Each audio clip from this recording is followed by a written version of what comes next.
that Roy gon' ball, cause Roy got bread. Roy ain't gotta smoke or drink, he gets head. Roy keep at least 6 women up in the bed. Roy do it big, cause Roy got it made. Body Roy, I join here. I suppose.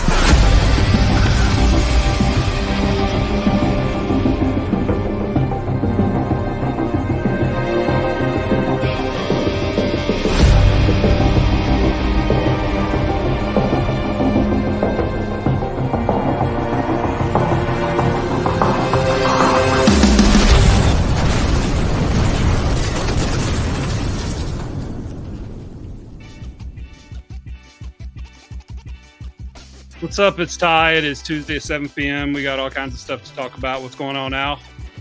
What it do, what it is, what it gonna be. Hey, what's going on, Matt? Same shit, different day. Welcome, everybody. Tuesday night. Bring it on to our man, DJ Royalty, to bring us up in here. What's up, everybody? This is DJ Royalty in the place to be. It's Tuesday. It's 7 o'clock. Where you at? Wake up. Get yourself up. Get ready. Because we are live. This is the Triple Threat Vet Podcast, y'all. And it's the fellas tonight. So I'm going to bring my boys on in as we do what we do. What's up, fellas? What's going on? Lots of craziness. Yeah. Matt, you smell like Colorado right now. Yeah, you smell like home, bro. Huh? I'll tell you what, there's a lot of mountains here. Never been to Colorado before, but it's also very interesting to drive around in this place. Yeah.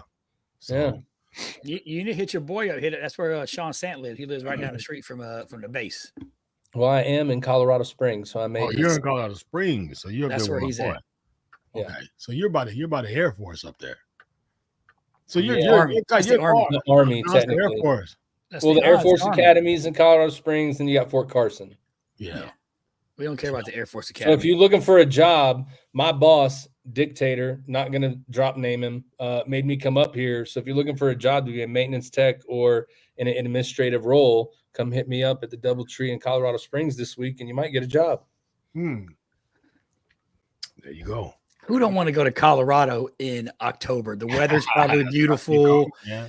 Ain't no hurricanes coming to your way. I mean, you can't. Man, how you gonna complain about Colorado, bro? Colorado. Hey, the Garden of the Gods is out there. There's all kind of cool shit out there. Yeah. Okay, so when I tell you about my trip, when I leave, I don't want to hear shit about what'd you do for work this week. I'm not worried about that shit. I know you always working, bro. You better enjoy yourself while you're there. Hey, go hit up Sean, get some food. He knows all the spots are at for the good food. Yeah. Hey, how's things going in Florida, man? The hurricane stuff's going crazy out there, bro. That's just when you live in God's country and you live in the greatest state in the nation. I mean, sometimes the world just hates on us so much that they constantly try to take us out. It's like Taliban hurricane season. Like they just trying to get us. They can't break us though, but it's not coming to me again. So praying for my family down in Tampa. But I tell you what, man, not coming here. Speaking of hurricane, no joking aside, if you live in South Florida right now, I know a lot of people that live there from time in the military, like board up and get out of there if you're close to the water, man. It's not going to be very good. They've already got enough shit going on. If you watch the news, man, you see all that stuff that's on the streets that they've cleaned up. They're like, we're going to clean out our house. That shit is going everywhere, dude. And you thought it was bad before. I can't imagine what it's going to be like afterwards, you know? Yeah, Hector Gomez is down there. So yeah, it's crazy. I wish for every one of you. I hope everybody's safe and don't be like them people from New Orleans. It is going to be that bad, so you should leave. Yeah. So it's currently ranked as it's number 4 on the all-time most worst or powerful hurricanes to ever form or whatever. Yeah. It's bigger than Katrina. Katrina is like number 6 on the list. That one even the worst. So it's like number 4 on the list based on the pressure system. But yeah, it's coming that way for sure. So yeah, they were saying on the news today that they couldn't even measure the thing on the barometer. It don't go that low. Yeah, it's nuts. Oh, really? They couldn't even measure it? Yeah. Wow. I mean, the only saving grace, it's going to be a 4 when it hits and then quickly to a 3. But even still, like they were saying, this is the part that sucks, man. You retire, you find that island life, right? Yeah. Some of them islands ain't going to be there after this thing goes through, bro. Yeah. It's going to be craziness. bad. TY, what's up, man? I see you over there like he's deep in thought. Yeah, I'm taking in everything you're saying, and I'm just realizing, I used to live in Jacksonville. My brother-in-law lives on a sailboat, and his boat is already wrecked in Grenada from the hurricane that happened, 6 months ago or so down there. So, I mean, during the beginning of this hurricane season. So the atrocities and natural disasters that are going on are it's scary to think about the scale of destruction in North Carolina, the scale of destruction that's going to happen on the western face of Florida. And I'm looking over at this TV, and it's like everything y'all are saying is like, bro, here's the worst. You look at the maps of the eye of this thing. Yeah, where it's going. It is such a low pressure. That's why they can't. I mean, that's a perfectly formed. Like meteorologists are getting emotional talking about it on the radio, and that's something. It's crazy. Your guy right here, look, your guy Bob over here is like saying it's going to be catastrophic, and he makes a point here. There's been a lot of hurricanes, man. That thing's going to go straight across Florida. Yeah, and it's going to hit the Atlantic again, and it's not out of the realm for that thing to turn right back around and maybe hit the coast again, like the Carolinas and all. Just because. What about this FEMA shit, doesn't make it over. What's crazy is I'm hearing, like, I'm watching all these news reports that FEMA doesn't have the funding. They don't, bro. They gave all the money to the damn people that were coming here illegally. All the illegal refugees. That's what's crazy. Is but FEMA. You know what? The crazy thing about it, though, when you look in the world, bro, the world has a way of fixing itself. And anytime we're in war, you have major storms and stuff. There's only so much stuff that you can do to the earth. If you put bombs and you're blowing up stuff and you're doing things that aren't naturally made by the earth has to fix itself no matter what. You know what I mean? When we come out of these storms and stuff and you see how like things get back together and it rains a lot you know what I'm saying? Once you have a bunch of fires, then it rains a lot. But whenever you have like a bunch of explosions and bombing and war and stuff like that, then you have these big old super hurricanes and earthquakes and stuff like that. So if we stop messing up the world, then we can probably fix some of this stuff. It's crazy, man. Yeah, man. And it's funny that you say that, because even at the in Russia at the wherever they had the big meltdown, I can't think of what it's called right now. Anyway, Chernobyl, at the Chernobyl point of origin, I guess there's these mushrooms that are growing that kind of eat radiation, I heard. So yeah, the earth will definitely take care of itself organically. Mm-hmm. Yeah, eventually. Man. I don't know, but that takes a lot. You see, they have no money, but I mean, I don't know. Bob's saying that he one of his FEMA contacts said that they got $25 billion. I mean, yeah, they have hurricane relief, but we'll see. If you watch the news right now, there's a whole bunch of NGOs, like veteran guys, that are doing these things when they go in to help overseas, or they're helping in there. They're shooting videos where they're getting people out of, like, in the Carolinas, trying to take them to hotels, and the hotels won't check them in because they've got aid workers there, or they're not trying to. They're just not offering a lot, like these guys are up there trying to help and get people out. The biggest part of that North Carolina one, though, is a lot of it's in the mountains, right? So think about it. Bridges are gone. Roads are washed out. What are you going to do? Like, you can't just drive up there and help them. So you got to fly in and fly out. Yeah. It's a mess, dude. And, there's a whole bunch of talks going on. People are trying to help. And, there's talks that the government's getting in the way, saying you can't do this and you can't do that. But, at the end of the day, people are going to help people in natural disasters. That's one thing about this country. We will help each other. We come together, that kind of stuff. Yeah, for sure. But, it's going to take a long time to recover. And then the worst part is this one's right up after it. So you never know where it's going to go after. So it's praying for a lot of people, man, that are in the path of that storm, Yeah. Mm-hmm. Might be time to move to Texas. I'm just saying. Yeah, just saying, man. Everybody else is. Well. Yeah, well, keep going. Just don't come here. We don't want nobody. Hey, Florida is full. You might be the only one left. You keep talking. I'm good with that, bro. Me and DeSantis, that's all I need. Me and my boy Ron, bro, we're going to be right here. We're good. Yeah, well, why you say that? Let's say what's up to Bob, Amber, Julie, David's in the building. You know what I mean? Hey, what's up, you guys? I see you guys popping in. Welcome in. We love the Triple Threat Vet podcast family that comes in and chills with us every week. We appreciate you guys. For sure. I would come to Kentucky. They got room. I'd come to Kentucky. We looked at a house in Kentucky in some place called, like, I don't even know the name of it, but it was like the most beautiful place or greatest place to live. And they had a house, bro. By the time Yeah, no, one Corbin for sure. But by the time we put an offer in, they were like, we've got 29 offers. And I'm like, all right. But it was crazy. So we were like Pleasant something, Kentucky. I don't know. Oh, Pleasanton. Yeah. It was something pretty cool. I was like, oh, I'll move to Kentucky. That sounds like a nice place, man. You can't be a gang member. Can't be like gang. Yeah, what you repping? Pleasantville, bro. Like, what's up? Malibu's most wanted. Yeah. Pleasanton insane gangsters. So Al, how's the offspring doing in boot camp right now? Is he making it, doing good? He probably was doing good until today. So what happened today? My wife happened, so I'm going to blame her because I would never have done it. But he called on Saturday. We were at Austin's wedding. So he got married. My oldest son got married on Saturday, and Mason's first phone call, he left. He's been in like intake for like the last week or wherever they call it, reception. That sounds real pleasant. I'm sure it's not, but he's been in reception for a while. And he called Saturday to give us his address. Well, we couldn't really hear him. So, you leave a voicemail. We clicked over to try to whatever. So we didn't get his address.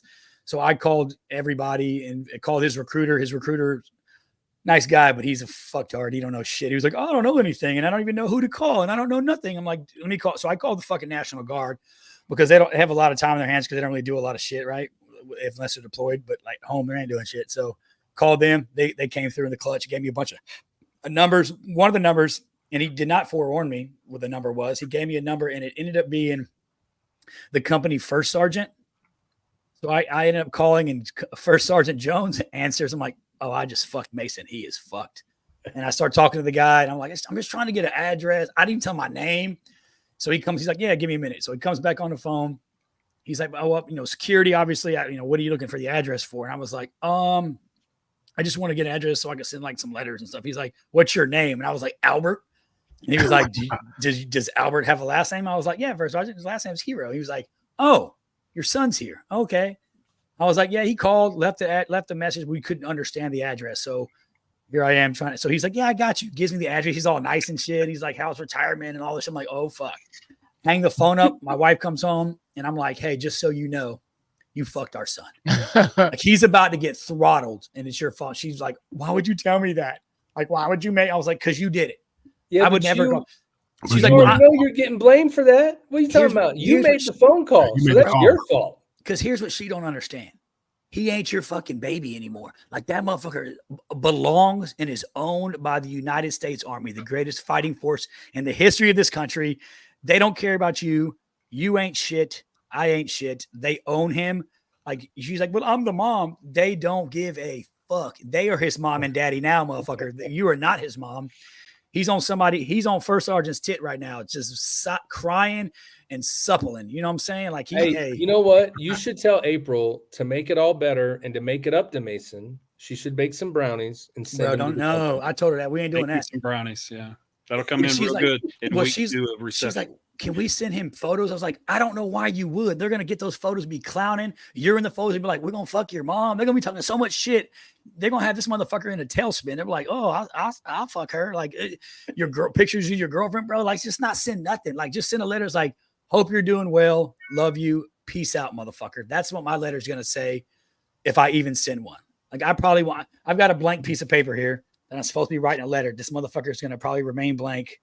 Hey, if you fold that piece of paper up, put it in the envelope and address it, they don't know if you wrote anything or not. True. Yeah.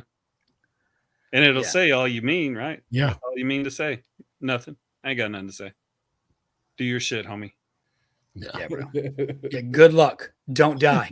I mean, good thing though. In Army reception in week 2, I mean, he's probably like working real hard on getting a haircut. He's learning how to, maybe put on but look, PTs and real quick, though, ACUs, right? Julie, none of this will ever happen in Air Force Boot. No, Julie, shoot. Talk to them. They'll probably let you make dinner for the whole company that's going through boot camp because it's going to be inviting. Yeah, bro. The Air Force style. They're probably going to mail her uniforms to the house already before she gets there. Already pressed. I already heard in basic training, if you can't make it over an obstacle, they'll call the family, phone a friend or phone a family member. You can tag in and they can complete the opposite. You could even request an accommodation at the wall. I need a step stool. Like you can do all kinds of stuff. It's all on the table. So they can tag. Don't worry about they can tag in. Yeah, their O course. They do their O course in like desk chairs, like the wheels. They just roll around. Like they ain't doing shit. She's fine. She's smart. Oh, you toured EKU? That's what I'm talking about. That's my old stomping ground. Yeah, I mean that's my old party place. There you go. I partied a lot there. No, I'm excited that you toured EKU. The Air Force even they have boot camp now. I think it's all online. I think it's all. They have you got to write up a TPS report and then turn in the TPS report. When that TPS report comes around, then that's kind of your number that you've made. Yeah, basic. They're gonna send her a link to like an NKO AKO course, and she's gonna like do this course online and be graduated from basic. Right. She probably won't leave the living room. You be all right. Shit. I was in Iraq for like, I don't know, 7 months, just sweating balls in like these fucking GP medium style like tents. And then one day we come off of like an 18-hour patrol and we're like, what the fuck is this? We got like a metal roof, like a nice little roof with like insulation and air conditioners in our, I'm like, whoa, what's going on? Like, did we come, like, are we now SEALs? Did we become SEALs? What's happening? And it was because we had some Air Force combat weather operators in our fucking special ops camp, like the camp where all the Marines and the SEALs and air. And because they were there, we got AC unit because they may have to stay in our berthing for a night. I'm like, wow. I could have gave everybody in the Air Force that day dry tuggies. I could have hand jobbed. Like everybody could have got some love. Like I was like, I just want to shake this motherfucker's hand. Where is he at? Can I hug him? Is it okay to hug him? And will I get in trouble if I hug somebody in the Air Force?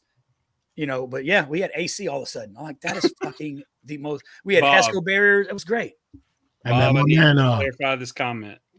You would have smoked the Air Force your wandering ass? Okay, I need you to expound upon that, buddy. Yeah, you got to retype that. Spell check that. Retype it. Hey, my man Alan Johnson's in the building. My man Big J. Quick thing. Who is Alan Johnson? Big J is the big dog. Like so, on my first ship, the only ship that I've been on. He was the first person I met on the ship, man. That's my bro, man. Like he was just big old guy, 6 foot something, looks like a big old bear from Southside Chicago. You know what I mean? Like he eats people for breakfast, literally. You know what I mean? That's what we do. So bear met bear. You know what I'm saying? One bear met another bear, and then we became a gang of bears, and we were untouchable on that boat. So he's on the podcast. What's up to my man, Big J? You see him, Big Jizzle. Big Jizzle's what his name is. I'm not even gonna make. He said South Chicago. I'm not even gonna make any comments. Yeah, that would be a good idea. Yeah, my comments. So what about? They've been shooting since he was like 2 years old, probably. First birthday, they were giving out guns and fucking liquor at like baby showers and shit. Everybody knows Big Jizzle and High Tizzle. That's just what it is. If you don't know, then you would have known. But for sure, Shy Tizzle. There you go. So I everybody that watches us should already know that there's one researcher in the group. He does the research and he gets ready for every show. So I'm hearing that our man Ty, Mr. Wax Poetic, has some topics that he wants to go over with us this week to talk about what's going on in the world. So be careful and get ready because this shit might get good, right? Okay. Let's do it. Okay. This is going to be interesting. I'm still mesmerized by this. You were always where you were not supposed to be, especially during sergeant's time training. We've heard that a lot about you, Ty. Like I don't think you just ended up in place. No, we heard it. I'm pretty sure I was where I was supposed to be at all times. I'm pretty sure your boy Captain. You were exactly where you were supposed to be. No, we've heard the stories. Ty ended up in places like he just was there. Like there's Ty. We've heard the stories. That's kind of true, I guess. All right, so some of the things I want to talk about are in the news, but I definitely want to, from a different perspective, I want to get y'all's take on the Chiefs mess and the tradition. I don't want to hit this picture up again, but I do want to talk about why y'all go so hard in the paint about tradition and taking care of people. Just give me a couple minutes from Al on why you're so passionate about that with tradition when it comes to this picture. Okay. Like, just don't curse. Just tell me you're straight up passionate about it. Don't curse, Al. That's the key word. No cursing, bro. That's gonna make it hard for you. So, hot seat time. No, it's good. It's good. So I think it's because from the day you get into the Navy, right? From the day I joined the Navy, like these chiefs are just held in such high regard, right? And they're the guys that you go to as a young buck in the military, in the Navy, right? For guidance. If you need something, if you don't know, or you need help, like the term is ask the chief. And that's what you do. Like, you find a chief and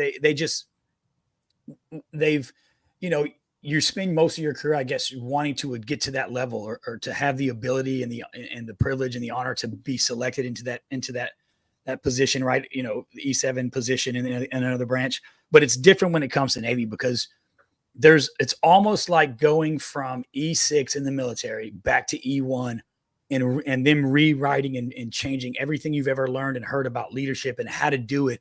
And then they just drill it and make it instinctual, where it's never about you anymore. It's always about your people. It's about the people below you and the people you serve, because it's a weird position in the military, chief petty officer, because you're kind of a conduit between the junior enlisted side of the house, and also charged with training and developing junior officers. So you're kind of in this weird leadership space, and there's a lot of privileges that come with it, a lot of honor, right? Nothing feels better than when you're somewhere and some sailor who's not yours, or some Marine, walks over and is like, I don't know what to do. I just know I'm supposed to talk to a chief, and that's you. Can you fix it? And then you find a way, whether it's through resources or other avenues, and you fix their problem, or you help them find a solution, right? So it matters, right? And then, you put on those khakis, like, it's a big deal. Like, it doesn't matter matter what uniform you wear day to day. When you put those khakis on, everybody on that base, or everybody in them other branches, know what you are and who you are. And it's disheartening to see a pinning ceremony where only the people who were just selected to that position are in their khaki uniform, and everybody else is taking it, in my opinion, taking it lightly, not making it about the honored years of honored tradition and what it means to wear that uniform and to be the chief, right? So it bothers me. It's 100%. I remember my first chiefs in the Navy, like, by name. I remember who they were. I remember stories about them. I remember being on watch on the quarterdeck as a young E3, and having some sailor come in and starts talking shit about, I'm going to kill myself. And we had to call Chief Gossard. He comes down there and he is like, well, he was like, fucking do it. Well, hurry up. We're trying to sleep. You're in here acting like a jackass, and like tackles this sailor. You're like, holy shit. And then, ultimately gets him help, gets him into some treatment. But like just the poise he had, because I'm sitting on the quarterdeck shitting a brick, like, oh, this is about to be world star all up in here. Like, and here comes this chief, and he's just good to go at 2:00 in the morning. Like, there's a million of stories like that, where these chiefs just step in and make it happen. Like, they're the calm in the storm. 100%. Shit is composure. Yeah, shit's blowing up around you everywhere, and that chief is just like, we're good. Like, everybody's freaking the fuck out. I got it. Not even worried about it. This is nothing. This is just another fucking Tuesday type of shit. So, Scott, I'm gonna have to read that one in a second.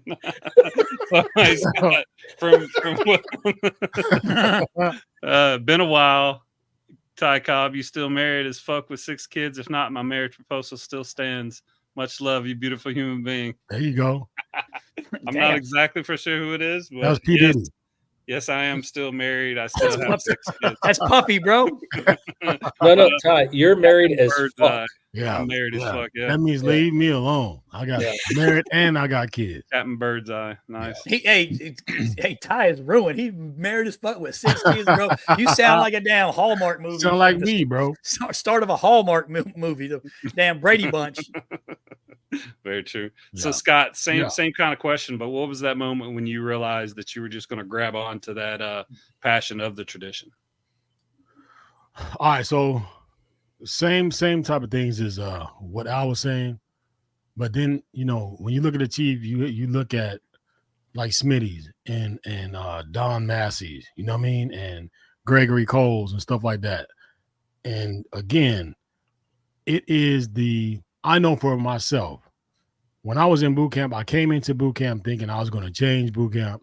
I was going to be that guy. You're not going to tell me to do no push-ups. You're not going to tell me to do this. I'm going to fight my way through everything, and we'll see how it turns out at the end, right?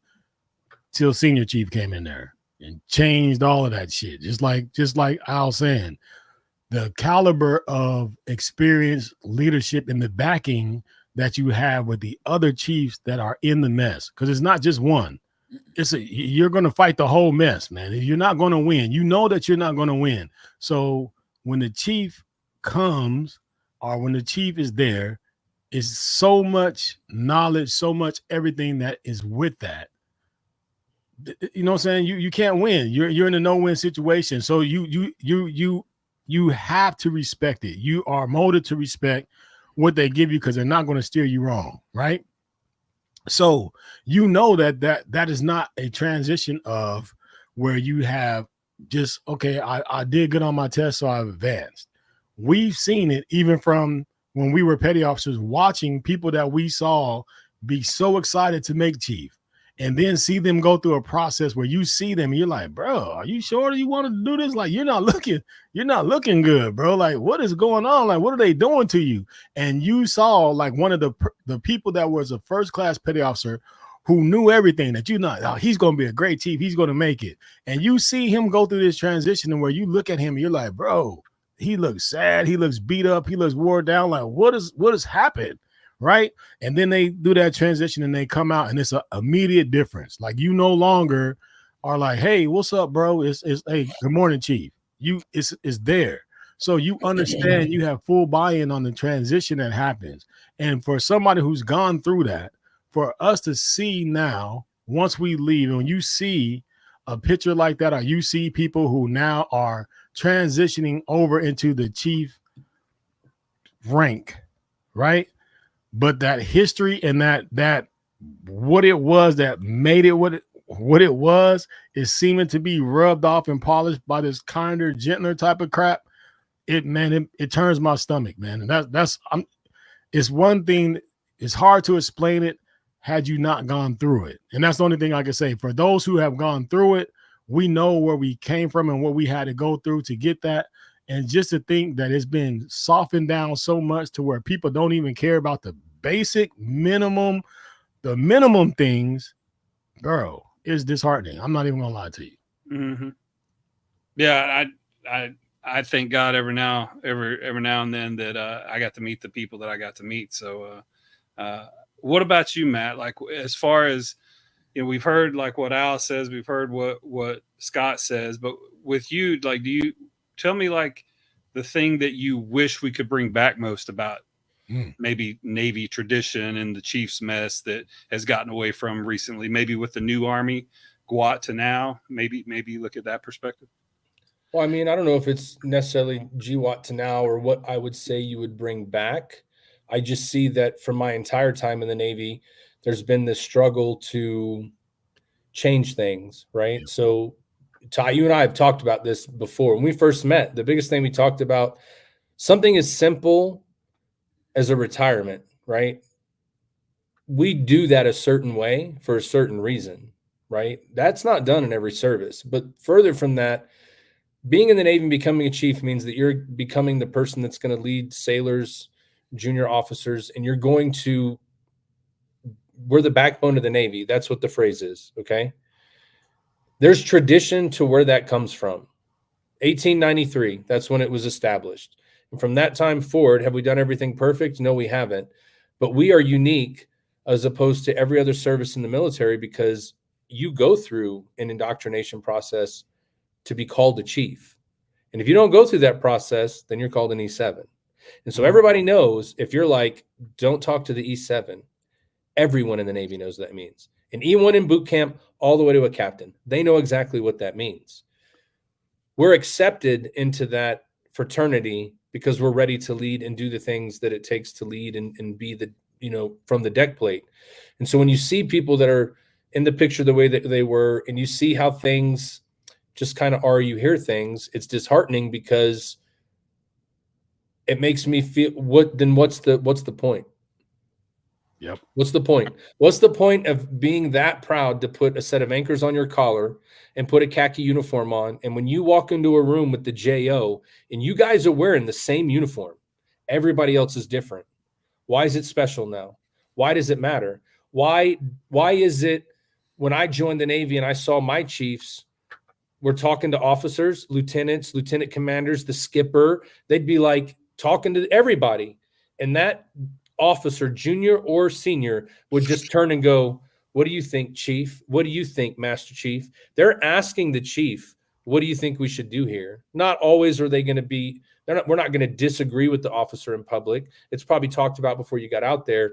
But that whole point was like, we lean on this group of men and women to drive the Navy forward.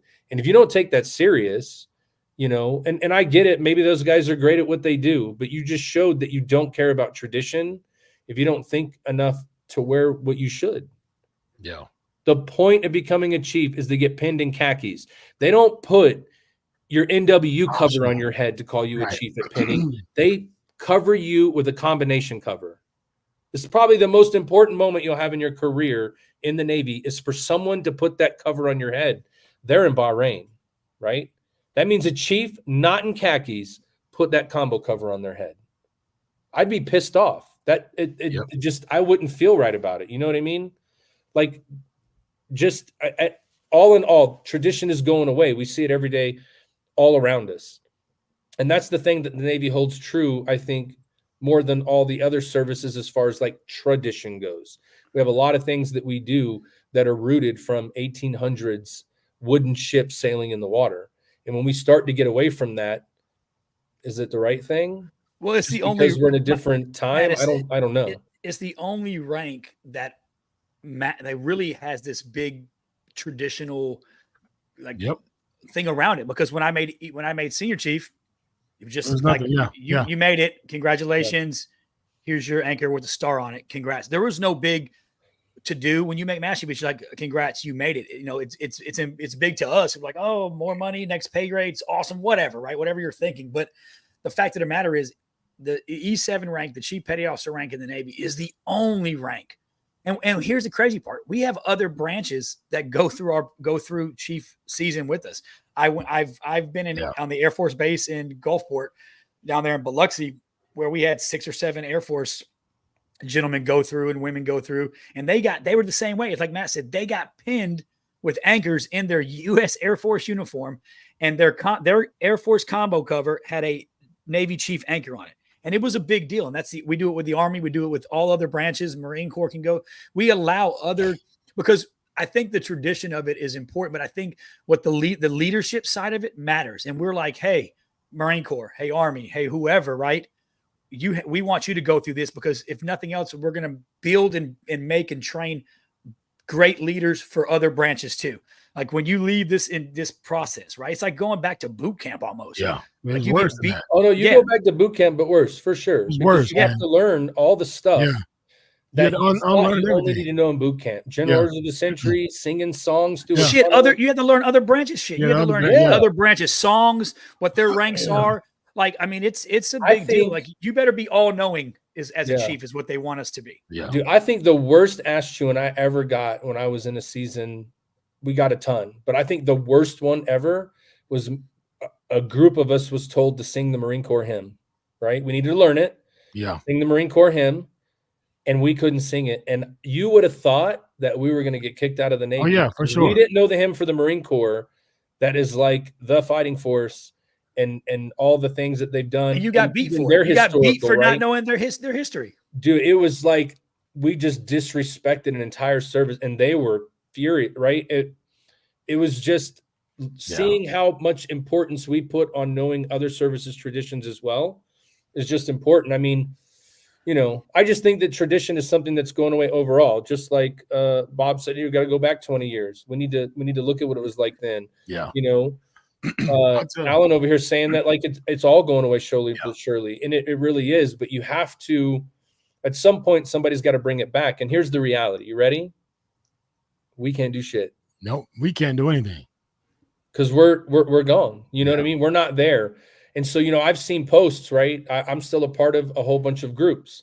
I'm a chief. I retired. So when I retired from the United States Navy, the retirement chief's creed says, once a chief, always a chief. You're always welcome, no matter what. Okay. There's a whole bunch of chiefs and a whole bunch of places saying that they're going to events for these guys that are going through this process to become a chief, and they're being told they can't go because they didn't get the fucking safety brief on how to talk to the people that are going through it. Right. And it's like, you got to be kidding me, dude. What do you mean a safety brief? Yeah. Right? Like, that right there is proof positive too that you forgot where you came from. You know what I mean? Like, I remember when we were in, I think one of my favorite things to do, and we did it a couple times in New Orleans when I was there with Al, is we would go into Baton Rouge or Alabama and go to the USS Alabama or the USS Kidd, and they would have World War II chiefs come down and sit with the selectees and talk to them. And you got current age military sailors talking to guys that were in World War II. And those guys were giving them the business and talking shit to them, right? Because they're chiefs. But for those guys to sit and listen to their stories and hear what they went through, like, you'll pretty soon you'll never get that again. Right. Ever. Yeah. You won't be able to hear it live from someone. You'll have to like hear a story that somebody said about it. And so when we forget about those things, it's sad. It's not good.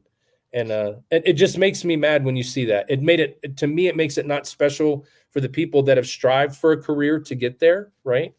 That's like the pinnacle, 7% of the Navy or something, 6% or whatever makes chief, 2% make senior chief, and 1% make master chief in a 20-year career. Yep. It's a big deal. And, for it to be treated like that, I don't know, it irks me. Yeah. Even my kids knew, the difference, right? When I was going through the season, my boys were young, but there was a difference between Petty Officer Blake and Chief Blake.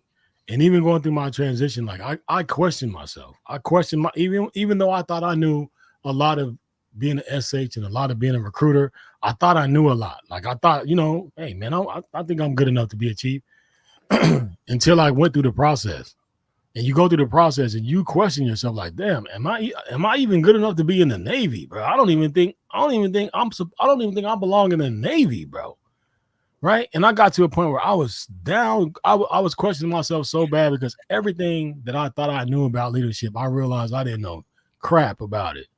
And I had to be rebuilt up fully in just leadership by some of the greatest leaders ever, Rosser and Massey's and all these guys that I know for a fact that I would put my life in their hands if it came down to it. I would put my kid, if something happened to me, I would be comfortable passing my kids on and be like, hey, I take care of my family for me, right? Yeah. Shit, Scott, so I seen Lonnie popped on here. What's up, bro? Miss you, homie. I love you. But even in Iraq, we're in a combat zone. Lonnie was my battle buddy. If y'all don't know, he was the rear 50 gunner. He was the big spoon. He was the big spoon a couple of times. But even I remember being in Iraq and like John Ford and a couple of Chris Bisbee, a couple of the guys that were Jojo Hampton were selected a chief in country, and the first thing they did was pull those three out of our berthing. Like, they were there one day, and the next time they were in the berthing with the chiefs, because you're in a combat zone, so you're not going to get the same season, you're not going to get the same stuff. But they made sure we had a senior chief and a gunnery sergeant who had went through. They made sure they pulled those three guys out, and it was like you said, it's different from that moment on. They're no longer just one of us. They're no longer one of the knuckle draggers, right? They were pulled out and put in the berthing with the chiefs and E7s and above type for that leadership and development. They made sure that even that tradition in a combat zone where any breath could be your last, any day could be your last, right? They were pulled out and developed and trained, and they were different, right? They were different from that moment on. It's just crazy to see the direction, and hopefully I'm wrong. Hopefully with the new generation, like that they've got a plan and it's going to be different. But right now it just doesn't seem that way. I seen a post, and I shared it with you guys on Messenger, where a guy was talking about, and he was right. He's like, how are these people fat? Like, how do you have fat chief petty officers and fat chief selects? Bro, when I went through the season, I shriveled up to like nothing. It was like you said, boot camp again. I lost damn 20 pounds. I was nothing because they made you were going to fit in your khakis. And now I seen pictures on the line where like people are like on crutches, and like, I'm like, man, they didn't give a damn about no damn medical card. You better suck it up. It's just changed so much. Right? Yeah. But so that's the thing. Like, Shout out to Becky. I'm not by Becky. I love you and I miss you. She says she agrees, but she thinks it's like bell bottoms. It'll come back one day. I mean, I hope that's true, but if you look at how things are going right now, they're taking things out of history books. Kids aren't learning things. Like, it just feels like we're trying to rewrite things. And when you do that, you take away the lessons of the past that are going to help you move forward, right? We don't want to make the same mistakes, but it's crazy. We have a problem recruiting people right now, and we have a problem retaining people right now. And I'm going to tell you, I would venture to just say that we have a problem retaining soldiers, sailors, Marines, and airmen because the leadership is not at the level that it was 20 years ago, right? They're not holding that line. They're not holding a standard. They're not holding themselves to a higher level. They're more about like, oh, I don't want to get in trouble. And at the end of the day, that stuff was coming up on the tail end of our career, but it was always like, did you do the right thing? Well, they lead on social media, anything Matt. that was illegal, no, then hold them accountable. Go on any social media platform. They lead on social media. And there's a lot of friends of mine that there's people that have been on this podcast, but it's disheartening when I see them on social media and it's all about them. Like it's all about them. Social media, they lead, they have these cool sayings on social media. Stop fucking lip servicing and get your ass out there on the deck place and let's fucking lead some people and let's do some big shit. Stop talking about it. Stop. Like you got that Army captain who's counseling someone on like Instagram or something. Like she's going live and doing counseling, on a soldier on social media. Like when did that happen? What happened to reprimand in private and praise in public? When did that just go away? Right. Yeah. Well, that you used to, like when I went through, I don't know how you guys felt. You could try to hide and just coast through. Right. But they're going to find you. And the moment they find you, they're going to find you. And I don't know how they fucking knew anyway, but they did. They're going to find you in the moment where it's the thing you have no idea. You ain't been paying attention. They're like, you're up. And you're like, shit. Right. And then you're going to go take that ass chewing and you're going to take a piece of that humble pie. Right. And you're going to come back down to earth and you're going to figure it out. But I remember as a chief, I wasn't the loudest guy in the room. I didn't have to be. I was. No. In the mess you were, but not in the room. No. Yeah. When it came to your people, like I didn't need to scream and yell. Like they knew what we were about to do, but they knew that the standard and the accountability was there. I just think it's like, I don't know, man. Everybody wants to be liked right now, and that's the big thing. And in the military, that's not what it's about. You don't need to be liked. You just need to go do your job because you're going to protect the country. That's not a team sport that everybody gets a trophy on, because a lot of people don't come back to even receive a trophy. And so you need to remember that when you're leading all these young people and you're making decisions that in some form or fashion in the future could be life or death. Yeah. Like Jay said, man, it starts in boot camp. I think it really does. And that's one of the first things that I start seeing change is how they were doing stress cards and they were doing this raise your hand if the pressure is too high type of stuff. Hey, man, this is the military. This is not summer fun day camp. The pressure is going to get hot. So when it gets hot and it's a little bit too hot of pressure, you're going to run and go home. You need to go run and call your mom. You're not going to be able to do that on the battlefield. Nope. Right? And see, we've been such a strong country for so long. You know what I mean? We kind of like been the Suge Knight of the countries. We've been bullying everybody. But see, now these people are starting to fight back. And I just feel like if it really comes down to it, and we got into a big war with some other countries, I still think we would win, but I think it would be there would be a whole lot of light shed on a whole lot of people who are talking the talk, but aren't willing to walk the walk. That would come at a huge cost, 100%. And the cost is going to be something that people are going to go like, we should have done something different. Yep. And that's what happens every time you make a mistake, but it's, not something you can do. But Ty, I'm interested. We've been talking the whole time. I know you served with a lot of chiefs in the Navy doing joint operations stuff. Like from your perspective of being in the Army, like, I mean, what do you think? Well, I mean, like I never had a traditional. Oh, where'd he go? There you go. I said, fuck your question. I never really had a traditional promotion in the military. Every time I got promoted, I was deployed and I was in, whatever battle dress uniform we wore that time. I've been promoted to E4, E5, E6, and E7 while deployed. So I never got that, but what I did get was like on any given morning for maybe 5, 6, 7, 8, 10 years, I could have breakfast with Quentin Smith, Woodring, Sergeant Major Woodring, Bob Mayer could be there, Dusty Rudd could be there. I think I said Quentin Smith, Brandon Hughes, and all these people. We would just sit and talk. We would do PT together in the morning. We would go shower most of the time together. Right? And then that whole group would head over and eat breakfast. And then that whole group would talk about fucking 101st Airborne Division leadership and what we got going on in the day. And then we would go to work. And this was echelons of rank from, I was E5, E6, E7, and I'm doing this with E6s, E7, E8s, E9s. Yeah. So that's kind of the Chiefs mess I had. So but you always wanted though, that, didn't you? Yeah, absolutely. I always wanted that because what I saw when I went through EWO school was the direct hands-on, and like Scott Priest was the first chief to kind of wrap his hands around me, and like still to this day I could call him and anything I need he'll take care of. Like that chief bond is deep, and I never really had that in the military. I had something that was, to me, equally as good, but definitely different than what you guys had. That recorded, repeated traditions that we do, I never really had that, because as soon as I joined the military, 9/11 pretty much happened and we were off to deploying. So it became completely different. So I didn't get that leadership that you had.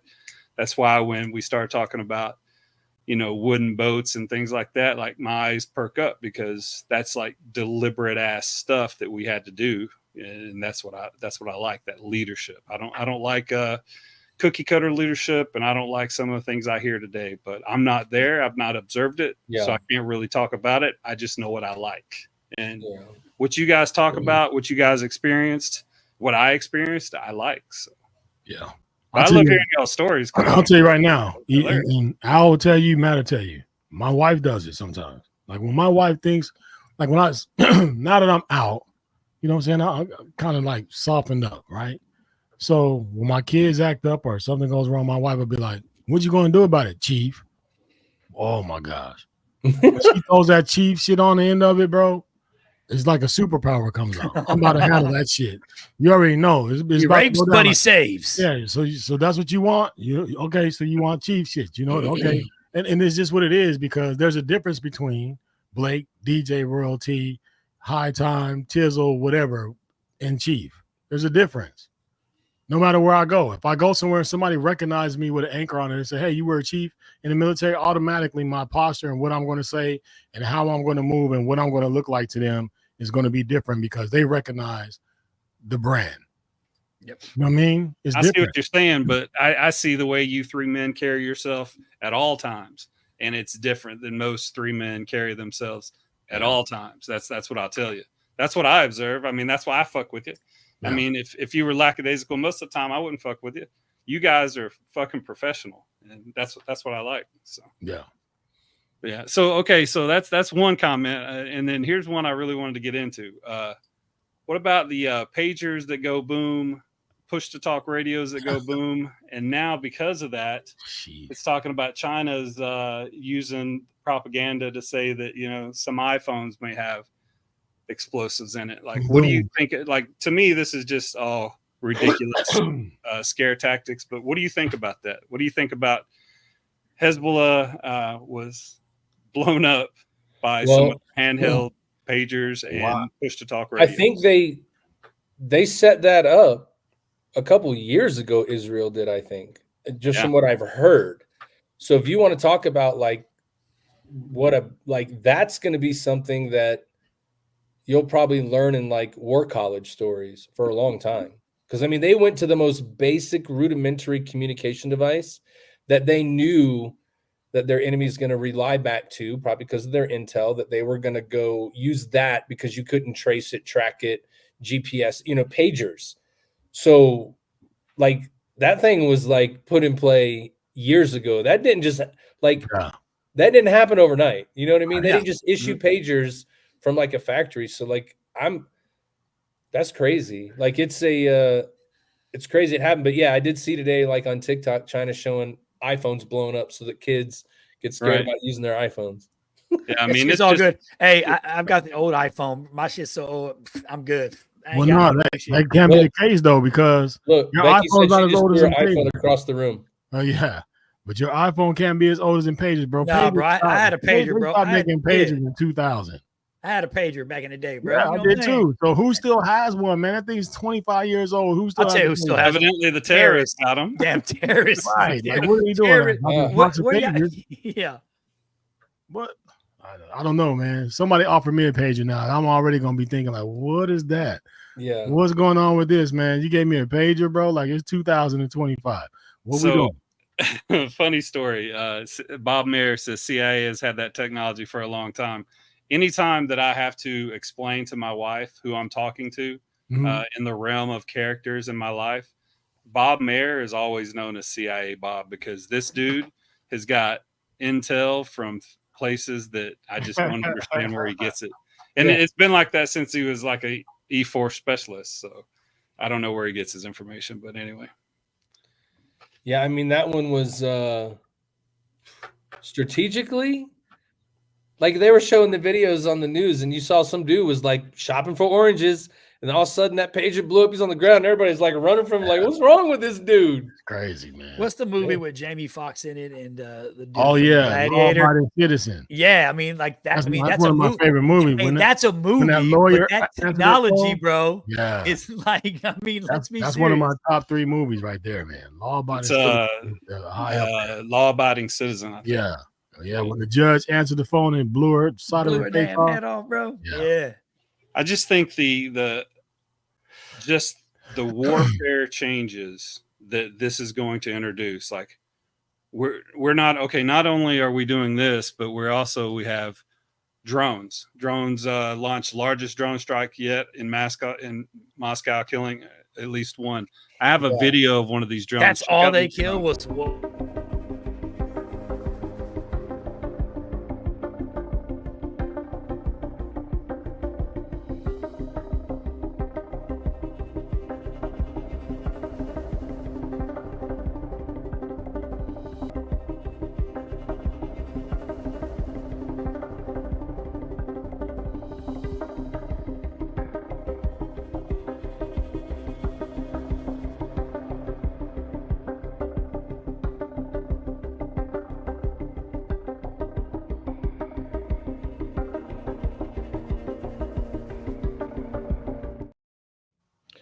Yeah, that's crazy. They got videos of them chasing people. Right. Yeah. I had one, but I couldn't. It was too big. I couldn't get it to upload. There's one with a gun on front of it, and it's in a field, and it's just going back and forth. I mean, think about how this in the frequency field you can put on a battlefield. Think about how this changes. All them kids playing Call of Duty are ready to go. Oh my God. I mean, drones, freaking exploding pagers. Yeah. Oh my gosh. Anyway, I thought that was interesting. I mean, it's going to change the landscape of warfare for sure. Yeah. Anyway, why don't you take us to a break real quick, Scott? We'll come back after this. Well, why not? I got a quick live. We got a live on video from the past musical performance for our break. Okay. Well, we are about to go to break. This is DJ Real T. You are live, and I say live, with the Triple Threat Vet Podcast. You're in the room with my man Matt, Albert, Hero, Ty Cobb, and yours truly, DJ Real T. But don't go nowhere. We'll be right back after these messages.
JD Vance here, playing a little buck hunter before a rally in Eau Claire, Wisconsin, also known as the closest Tim Walz has ever gotten to real combat. Have fun out there.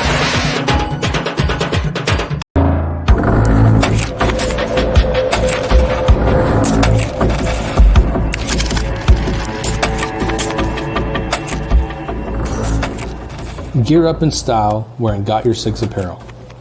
Every purchase makes a difference. It's more than just clothing, it's a statement of gratitude. Upgrade without breaking the bank.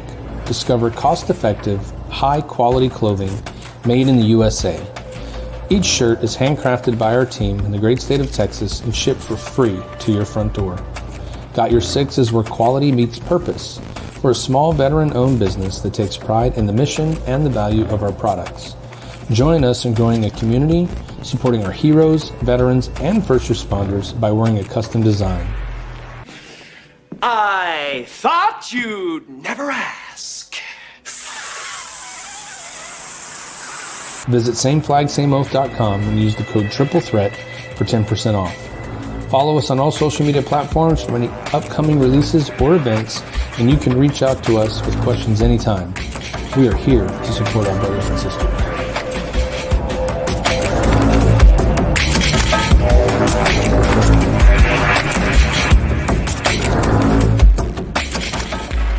And as of today, there is not one member of the United States military who is in active duty in a combat zone in any war zone around the world. The first time this century. What?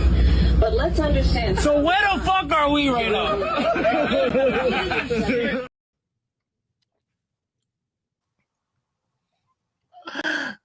So what? So where the fuck are we Where at the right fuck are now? we right now? Oh my god. Oh, Bob says, look at cell phone. boy. All right, Bob, I'm looking at my cell phone. Oh, Man, I like the way your dog found a way to stay inside those videos and lay out and be cool. Yeah, he does that all the time. Yeah, I seen it. He would be a good mime or one of those guys that stands at the street corners really still. If you pull a camera open, he's gonna be like, "I'm in this right now." I just came up with another great idea. let's hear it. Got Your Six puppy gear. Come on, bro. Make little puppy coats, man. Everybody loves dogs, bro. You got to get you Got Your Six because who has your six more than your dog? Come on, man. No, I mean, That's very true. Man. Who's got your six more than your dog? DMX said he trusted his dog more than people. So I mean, I got 3 of them, man. You got put the order. Al's got like 15. Huh? Al's got like 15 dogs. I know. I'm just saying. Hey, man. When people won't wear them, puppies will. Got Your Six culture hoodies, little doggy hoodies. I had Lincoln had a little hoodie on, like a little jean jacket hoodie, man. It looked cool as hell. But you know what I mean? Somebody else made it. Why not? It's another market to tap into. Ty, where we at? What you got going over there? You look real like you're intently doing it, bro. No, I'm reading messages from Bob Mayers telling me to look at my cell phone. He shows me a picture of a CIA coin. So there you go. So Julie Willis says, real question. Can they get in trouble with anyone for making that video since she's technically the VP? The VP, not in today's military. We already just talked about that for like 30 minutes in the last segment. Yeah. Yeah. I don't know. What you got? Ty, you got some goodies for us, man. Give it to us. I'm ready. No. All right. So I want to talk about this next. This might be a touchy subject for Scott, but Paul Feinbaum believes that Coach Prime might be leaving Colorado after the 2024 season ends. He's basing this on, I think he's just basing it on the fact that his sons are there. I don't know what he's basing on, but what do you hear? Every single week, they talking about Deion Sanders is going somewhere. They want him to, bro. They want him to go somewhere. Let the man do what he does. No, this is the thing. Nobody cares about what any other college coach is doing other than Deion Sanders. They don't care. Yeah, but do they want him? Yeah, but you know why? Because he's prime time, baby. Nah, but you think they want him to leave? Like maybe people want him to go to a bigger program or like why? Because they want him to fail, bro. That's the only thing. I don't know if you would. I mean, I'm saying maybe they want him to go to like a bigger school, so he like can fail, like so a they can say, Florida "Oh." or whatever. The only reason why they would want him to do that is so that they can say, "Oh yeah, well, it's one thing for you to coach your boys and make them win, but what about when you go to Georgia, or you go to Alabama, or you go to Florida, and you got to coach real college football players? I bet you can't win then, because again, if he goes somewhere and he fails, everybody's gonna be like, "Oh yeah, we took him down." But this is the thing that you don't understand, and what I'm trying to get the world to understand. Like Dion said, you didn't make me, so you can't break me. You can't, man. You cannot. He's been up against the wall his whole life, and he showed the world his whole life who he is, how he does things. And if you don't like it, then all you can do is talk trash on the sideline. But anybody who's talking trash about Deion Sanders is not the coaching. They don't have boys that are that athletic, and they don't have a pot to piss in nor a window to throw it out of. They're just sidelining, hating from the sideline. Get your ass up, go do something, and you get in the news so people can critique your ass and leave Deion alone. That's what I'm going to say, man. I just would say he doesn't have his back against the wall his whole life. That dude is a millionaire. I think he's doing just fine. He's self-induced millionaire, unlike Donald Trump. No, he's Donald not. Trump He is not a self-made millionaire. That dude is a millionaire because he played a sport. He's not he a self-made. Played the sport. Yeah, but I'm saying the sport, bro. He got it on his own wheels. All right, so wait. Listen. Athletes are different, bro. Deion Sanders, I think Colorado should be the one most nervous about that, because he's brought notoriety back to a program that hasn't had it for a long time. Yeah. And if he leaves, Colorado is just going to be that speed bump in the road for wherever he goes. I don't think Deion would fail anywhere he went. No. He's going to do well. But if you give him a big-time budget at a big-time school and a place where kids want to go play, all the people this is going to be better. Colorado all of a sudden want to play where he's at. Right. So you're right, Matt, because if he does that, Colorado's going to fall off, because Colorado was formed based off of what Deion Sanders brought to that program. Yep. You take Deion Sanders away from Colorado, and Colorado's going to go right back to being a 1-10 team right off the top the next season, because the thing of it is people are going to follow him wherever he goes. Yeah. Right. But to the point of what they're saying is they want him to move. People want him to move around and do that only so that they have something to talk about later. And I think shadow wise, they want him to go to their school. If Deion Sanders went to Texas A&M, everybody would be happy. If he went to Kentucky, people would be happy, just like I am that he went to Colorado. If he comes to your school, then all the hate goes away, and now you're on the wagon with him. And that's all I'm trying to get people to understand. I think a lot of that talk from Paul Feinbaum, though, bro, comes from the fact that Florida State is struggling this year, and their coach is on the extremely hot seat. And the place that they want to place him next season is Florida State, exactly. Where he started. Absolutely, where he started from. Yeah. And here's what I tell you this: you can all coaches. It ain't just Deion. He's gonna go where the money's at. That dude left the school he was at to come and do something bigger and make more money. If Florida State offers this dude a bunch of money, that dude's gone, bro. He ain't tied. He ain't connected to Colorado. Right. There's no reason for him to be. He ain't loyal to Colorado. Yeah. Any of these coaches. The reason Nick Saban stayed at Alabama is he had the biggest contract in the history of college coaches. Why would he leave and go anywhere else? Right. If Florida State throws a bunch of money, Deion, people could be like, oh, he's loyal. He ain't loyal. He loyal to that money. I don't blame him. I mean, right. So I tell you what. So let's just say Amazon offered you $140 million to come. There you go, out, bro. So your loyalty lies where the dollars come out, right? That's human nature. Yeah, that's what anybody. But what I want people to understand, and what I don't want to get tarnished, is that when people make it seem like he's not a good coach or he doesn't, you know what I'm saying? Because that's totally negative. And I'm gonna tell you, I'm a little biased because he's at Colorado, and that's home for me. So I was super excited that he went there. But I do believe that if he had the choice to go somewhere else for more money, he would go there. And like Matt said, that school is going to fall right back on his face again, because that program is a Deion Sanders built program at this. Yeah, but Scott, I know you say it, but I don't see. I know he's more in the news, right? When people might hate, but I'm on social media too, bro. And just as many people you think hate on him, he's got bandwagons, bro. He's got people that love him. So it's not like Deion's taking all this hate and he's the only one taking hate. Just as many people hating as more people love him. I mean, Deion is getting the same level of attention in all arenas as he did when he was a player, right? Because he's approaching his coaching career the way he approached his playing career. Deion is not going to change who he is despite the title that he has in his job.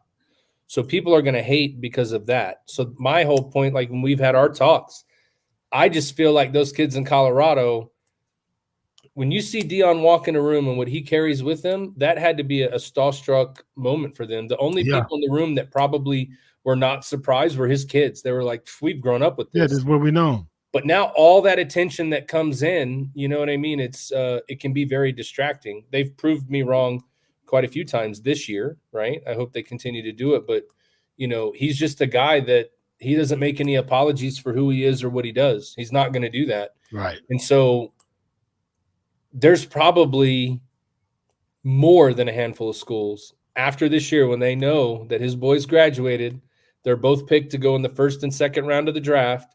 They're going to be in the NFL, and they're going to be knocking on his door to take him away from Colorado. Yeah. I think his college endeavors are endless at this point. I just know that he has said himself that he has no desire to coach NFL players. He doesn't want to coach grown men. I think he has the ability and the leadership, and like how we were talking earlier about the chief, right? When you look at someone like Deion Sanders, right, and what he's done. And he's been the type of person who has walked the walk and talked the talk. I think people don't like him because he talks the talk. If he walked the walk silent, probably would be a little bit different. Like that's 100% true, bro. I think people hate on him because he's not humble, right? People like innately we like the heroes, the studs, the all-stars that are quiet and humble and do it because they don't have to talk. I think Deion does get. The reason I hate on Deion is because his mouth, right? That's really what it boils down to. Okay, not so that he can't. Now hold on, not which that he is can't back crazy to me, right? But you go ahead. Not because I don't like him as a coach, or I don't think he's a good coach, or was not just an amazing player. It's when I watch sporting events, I like those Emmitt Smith style players. I like those Mike Allstotts. I like the guys who go out there and prove it and don't have to say shit. Like the Barry Sanders, prime example. Barry Sanders, I don't even have ever seen him dance in the end zone. Like he flipped the ball to the ref and ran. People, I think it's just maybe it's or the older generation, right? Because like my sons and thing are like, oh yeah, we love it. I feel like, you know, the humility is what I kind of grew up liking. So that's kind of what I'm drawn to, right? As in the sports arena. That's just the truth. Like I like that quiet professional. That's just me. You have to understand why he does it. And if you listen to him talk, he says he grew up without a dad, right? So he had nobody in the stands that came to see him when he was in high school. There was nobody there. When he looked over the stands to look for somebody to root and cheer for him, he didn't have that. So he did it himself, right? So he had to become his biggest fan.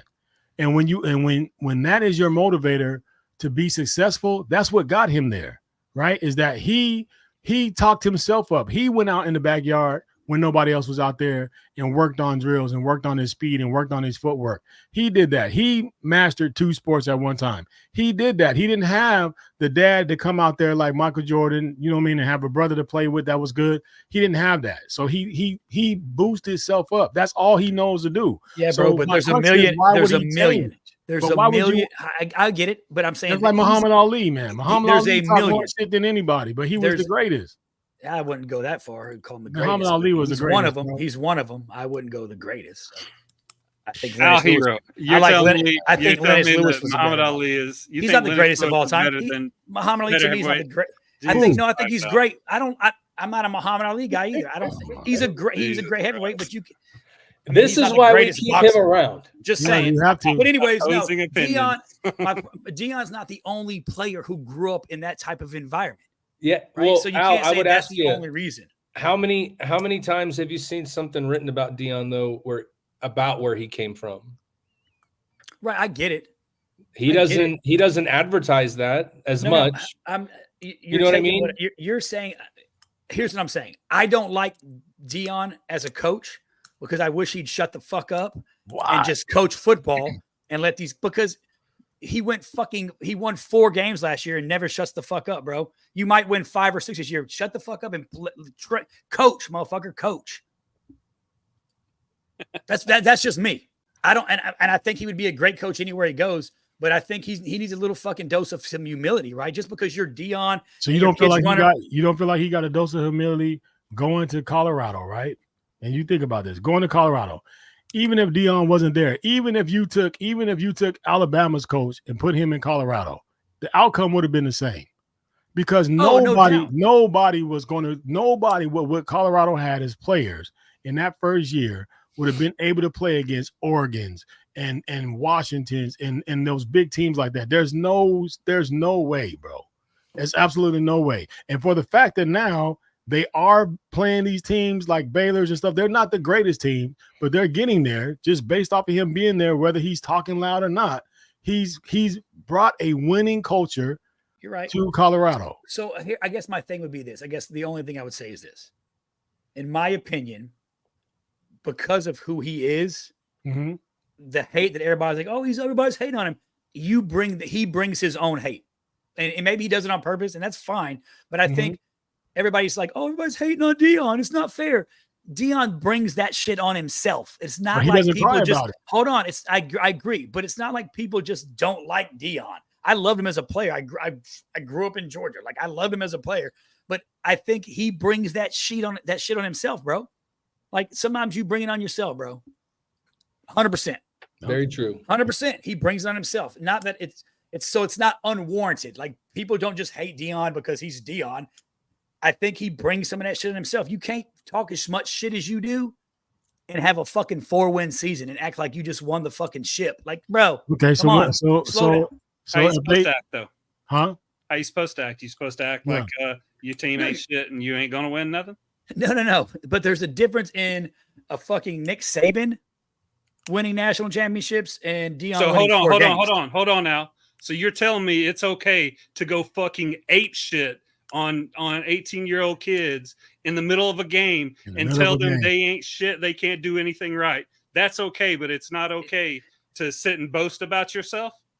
That's asinine now. No, it ain't, bro. He's boasting about himself, bro. Asinine. Stop it, man. All y'all can dick ride Dion all you want. I'm not dick riding. Y'all can dick ride this motherfucker all you want. I'm not even saying anything good about it. What I'm saying is it's okay for Nick Saban to berate a child, but it's not okay for Dion to talk good about a child. It's not okay for him. Then that's it's okay. No, that's an asinine opinion. He can talk good about him, but my point is, I'm not talking about his players. I'm talking about him. But what did he say? Okay, give me an example. Give me about Nick Saban. Here you go, Tom. So Nick Saban is fucking intense as fuck, and he holds his players accountable when they make mistakes. He does. Not saying Dion doesn't, but I like that type of coaching. They're not fucking children. These motherfuckers can go into a college football stadium and make millions off their fucking name. Would ever have to take a snap and be a billionaire because of they're playing a fucking college game, then absolutely ride they ass. They millionaires. Treat them like they need to be fucking raised, and just like the military. You want to play a college sport and make it to the league? I need a coach who's going to hold you accountable and be in your ass when you act like a fucking reject. Like the kid on Alabama who was kicking shit and acting fucking stupid. In my opinion, that kid would be off the fucking team that day. When his coach was like, come off, and he was like, fuck you, and he's kicking people's shit because you're losing, your ass you better find a new team. Right, that's just how I'm. The players can't show emotion. But then you also get held accountable. That's the fucking problem with everything, and no one wants to hold anybody accountable. But who's holding Nick Saban accountable for going up one side student and down the other? Who's holding him accountable? But yet Deion Sanders is saying God bless you to everyone that he's talking about. Are we just being petty? I just want to know one thing that Deion Sanders said. Got boundaries? What has Deion Sanders said that make people feel a kind of way? What has he said to where people say he talks too much trash? No, I don't. Give me an example. No. Give me an example. I don't give a fuck enough about Deion to watch all his shit. I just know in press conferences, what I'm saying is he brings his own hate. So I'm not saying what? by being as fucking loud and boisterous and Deion Sanders as he is. That's the truth, bro. I'm not saying I hate on him because of that. I don't give a fuck about Deion Sanders or Colorado. They're not relevant in my opinion. I'm surprised we talk as much about Colorado's program as we do. They're not relevant yet. One day they will be, but right now they're not, bro. They're just not. Deion's relevant because he's fucking Deion. When you allow, in my opinion, is this: if my son, which he's not because he's not playing football, but if my son ever on a fucking football field showed his fucking watch and acted like a fucking dumb motherfucker, he'd be on the fucking bench the next game, bro. That's just not, I don't agree with that. It's just me. And that's old school mentality. And no one's going to change my mind. I don't like it. I don't think it's good for the fucking kids. I don't think it's good for the sport. I don't give a fuck. That's the problem. Nick Saban. It's okay to yell at them. It's okay to berate them. If it's warranted, bro. I'm not. You don't think so? Here's my question. Have you let me ask you a question, Al. I've not said one bad thing about Nick Saban. I think he's the greatest coach fucking ever. I know. I'm not. That's what I'm saying, though. I've not said one bad thing about him. I agree with both of them. What I'm saying is you're not open to an opposing opinion. I am 100%. No, you're not. Yes, I am. I don't have to agree. Okay, tell me something good about Deion and his coaching. He's a nice guy to his players. He's a nice guy. He's a huggy coach, That's I guess. All right. He's a huggy next topic. He's a huggy fucking coach. All right, I'm shocked that Ty Cobb is like, he berates his players. Have you ever coached? If you ever coach, bro. Of course I coached. I was a sergeant first class in the Army. Then you want a fucking tough coach. Would you kissing and hugging? You didn't hug and kiss soldiers, bro. You had them accountable. I said it's the difference. You're okay in this behavior, but you're not okay in this behavior. Bro, it's on the spectrum of the same behavior, just opposite. Yeah. That's all I'm saying. I'm not disagreeing with it. There's a spectrum, right? But my point is, I don't like the Deion's, right? Do I think it's okay to yell at a player? You fucking right. But you don't think it's okay to do what Deion does? I just said both. Just talk them up. You can. You could be nice to your players. And Nick, you don't think Nick Saban don't talk up his players? The problem is. Absolutely does. I was talking about your point. I wasn't talking about my point about Nick Saban. Yeah, but do I think a coach should be hard on their players? Absolutely. I think you should hold them accountable on every single play. But I don't like Nick Saban. Let's not make it. I don't want us to ever come out and be like Albert was defending Nick Saban. I think that you think Nick Saban you are defending Nick Saban. Fuck no. All right, let's get you even more, ladies and gentlemen, while we got out up in arms. Fuckers. Let's talk more about Nick Saban. Let's talk about NES Pensacola. That's Al's protege right there. Bro, first of all, here's the truth. What is going on here? So Bree Kuhn was one of my sailors. She was pretty much an MP in the Army. She was a master at arms in the Navy, and she was in my Starkville office as an E5. And here's the truth, Matt, while you're talking shit, because I held her accountable and I was Nick Saban this bitch all the fucking time. She asked to leave my division and go to Kurt Bimbo's division, which they approved for her to go to Kurt Bimbo's division. But she was bro. My wife tells the story all the time. I was in her office one time because she had worn a spaghetti strap fucking shirt to fucking something. And I was like, what the fuck? I went up there. I'm chewing her fucking ass. I'm giving her the business, and no bullshit. She looks at me and says, you know what I should do? I should just call the command and say, you sexually harassed me. Oh my And I was God. like, what does that mean? She was like, well, you're believing what somebody said and they're lying. So I think I should just lie on you. I walked out the office. I called fucking Rudy and was like, hey, bro, here's what was said. And I'm leaving right fucking now. Right. So I leave. I'm not coming back here without somebody else with me. So next time, every time I went out there, she was just crazy from the onset. But what she did was she had a domestic dispute with her husband who was in the Marine Corps and shot this motherfucker dead in the garage in front of his kids. And she just got convicted of premeditated first-degree manslaughter after a fucking 4-day trial. It didn't take long. She also is one of the chiefs. She was a chief at the time when I went to North Carolina who launched a fucking abusive leadership investigation against me. And mind you, she didn't even work for me at the time. I was on the officer side of mission. She launched an investigation and rallied a bunch of other people to say I was abusive and I was calling people dumb motherfuckers and telling them to shut the fuck up. And I probably did, but I never did that shit on a conference call, all this other shit. But yeah, bro. And lo and behold, karma's a motherfucker. Oh my God, dude. When I read this and then you put it up in the chat, I was like, oh yeah, that's crazy. That's some crazy shit. And then y'all are like, oh no, I knew her. She was the protege, and I thought you were joking at first. I don't even gotta see her face, bro. I can just tell by her forehead. She's crazy as hell. Hey, bro. I left that play button there. She was she was a little nuts. I mean, she definitely. I mean, we worked with her. I worked with her in 2 separate commands, and she was always a problem. And she was one of those military members who nothing was ever her fault, right? She she wanted to move out of my division because I was holding her. Like I would be like, I'd show up and did station visits, and I would check her shit and be like, your shit's fucked up, write her up, fucking. So you Deion Sanders her. And Nick Saban are more likely. Okay, so Nick Saban means you chastise her. Deion means you read her some scripture. So you'd have been more like Deion. Hey, she wouldn't in jail. Hey, I did both. I did a little bit of both types.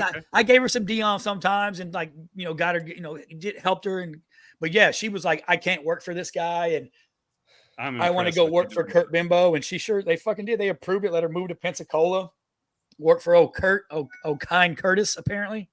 Yeah. Wow. Yeah, bro. Anyway, it's crazy the leadership challenges we have, but I do appreciate y'all letting me kind of quasi interview you. I appreciate getting the juices flowing. Hey, I just want to go on record and say fuck Nick Saban. I like Deion way more than Nick Saban. Fuck Nick Saban. Fuck Alabama. You just don't want to get this on in Georgia, bro. Hey, fuck Alabama. Not only the football team, we'll say the whole state. I don't like none of that shit. Let's be honest, Al. You should be thanking Nick Saban, right? Because he talked that stuff and had what's name beat them Vanderbilt. No, Kirby Smart is a Nick Saban protege. Hey, Nick Saban's team. That's a Nick Saban team that got beat. If I was what's that dude's name? That coach, I'd be like, that's a Nick. I'm here, but this is still Saban's team. Georgia has national championships because Nick Saban mentored Kirby Smart. Maybe not. Maybe Kirby Smart was like, fuck Nick Saban too. I'm going to go do my own thing. Maybe him and Deion are friends, and Deion's been in his ear for years. We don't know all the ins and outs, motherfuckers.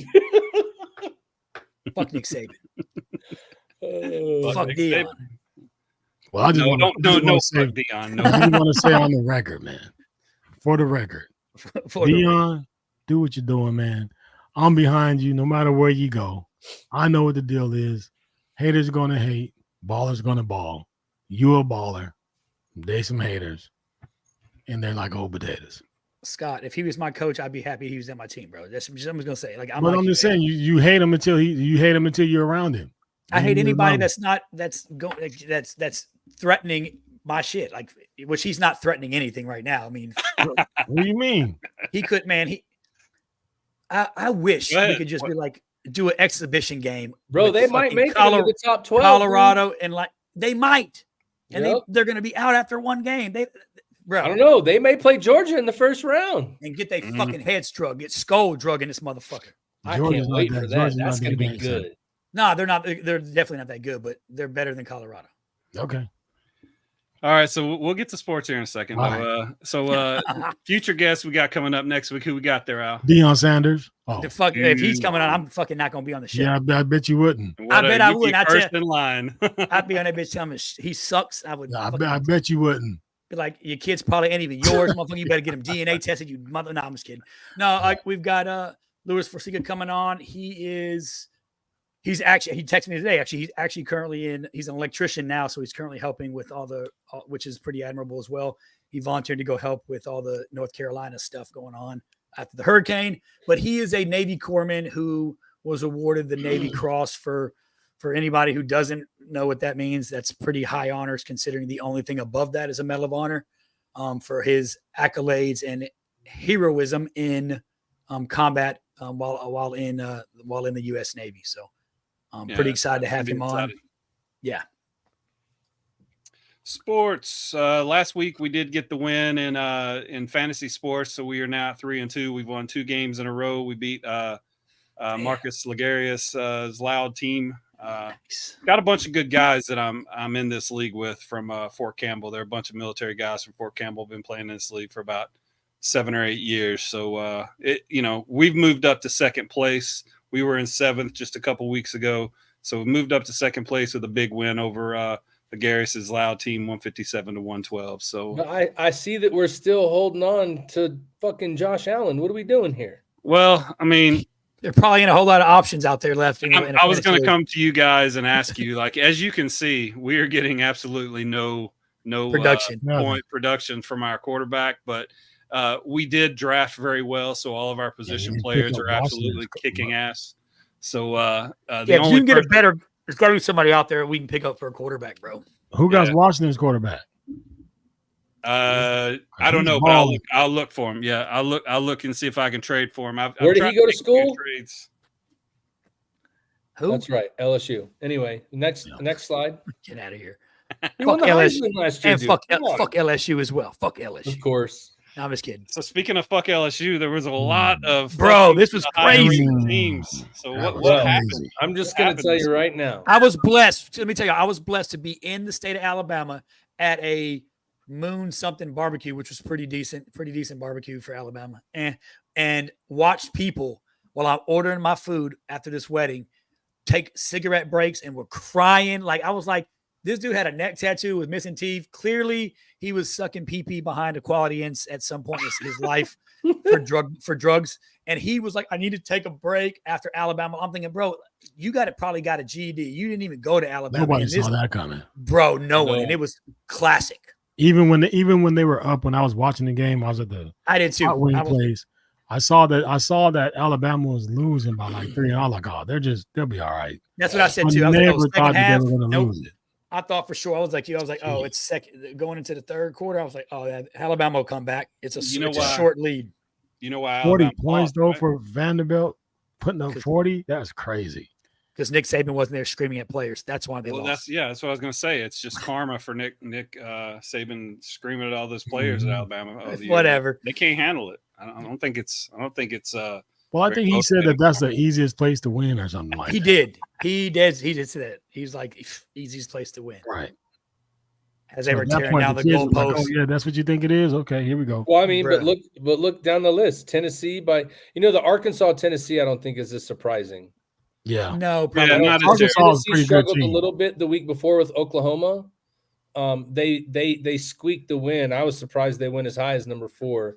But the one that the Arkansas plays good football, but Texas A&M, boy, they can't. I've never seen Texas A&M putting up 41 on that team. Missouri, not since Manziel, they've been that explosive. No, I didn't. Well, their quarterback came back this week, which is the opposite of what I said Texas should do when your boy comes back. And I guess maybe bring the other dude back because the dude from A&M was like, I'm not losing this effing job. Yeah. We're about to go out and ball right now. Yeah, I've been sleeping a little bit on Texas A&M. I normally bet for them because my neighbors are Texas A&M fans, and pretty much everybody in this neighborhood are Aggie fans. But I've been, I saw them lose the game, and I was like, oh, maybe they fell off. But I'm just going to tell you guys, I made up ground this week. Just so you know, I made up some ground this week. Yeah, you did. Hey, do you know, Matt? Made up some ground more than that? I'll get the numbers for y'all later. But there's somebody once on that Alabama game, just so y'all know, somebody made. I don't remember who it was. They put like a $5,000 bet down on Vandy, and they made a fucking killing. Oh, for sure. They made a killing. Dude, they tore the goalpost down in the stadium all the way of Vanderbilt, Broadway, bro. And then took it to the streets of Nashville, dude. Down Broadway. They were taking all the bars over, everything, bro. Yeah, I think it made it to the river, which is about 3 miles away. People got fined for that. Like they were fined. They didn't give a damn. Vandy don't care. That's chancellor's going, we'll pay all them fines. Yeah, for sure.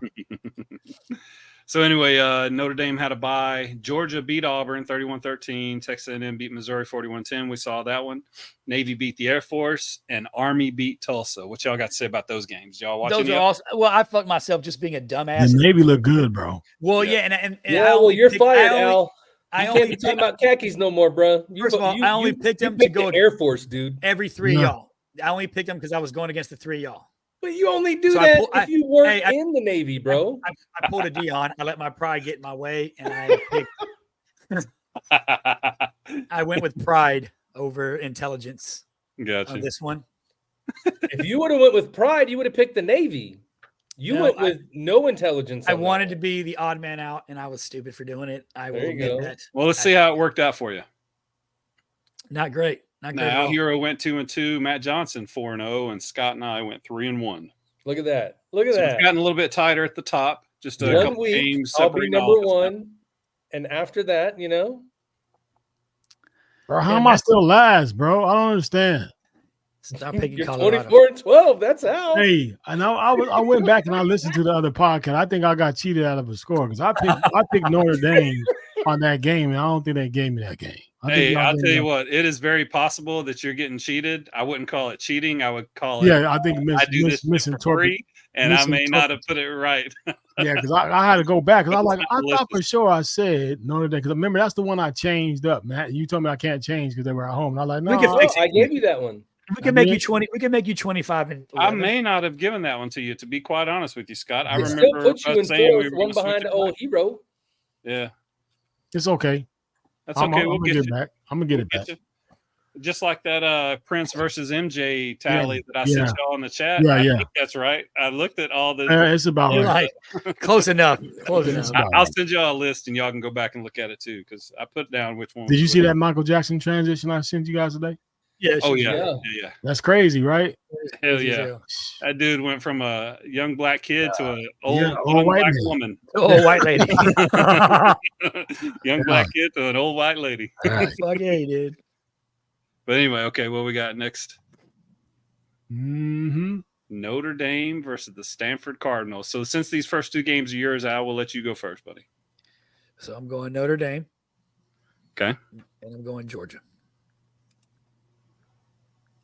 Oh, now you're gonna go back. You riding back with Georgia now? Well, they're on there, so I'm gonna pick them. Well, no. I asked to put them on there. I'm just saying. Where's okay. I just was saying. I know there's a couple games that you didn't pick Georgia to win. Well, I've got a couple that if it was Texas on the other side, I'd be like Texas. Or if it's so there are some games I'm probably going to pick against Georgia just because I don't think they're the same team they were last year. Gotcha. Okay. All right. Makes sense.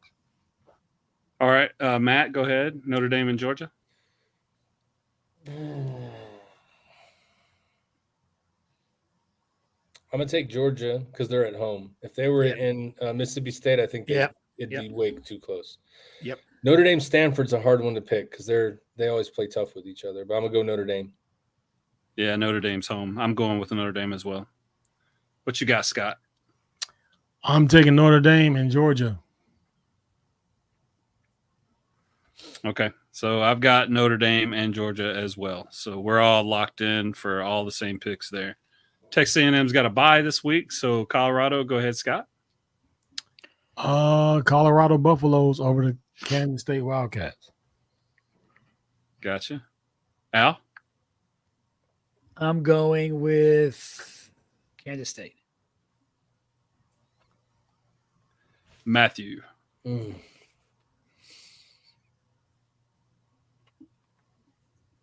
Number 18, Kansas State. Supposed to be a pretty decent team. What your rank is this year doesn't matter. It's already been proven 2 weeks in a row. Yeah, very true. I'm going to pick Colorado. I didn't think they were going to do well against Baylor, but Kansas State's going to Colorado, so I think that gives them the edge. Okay.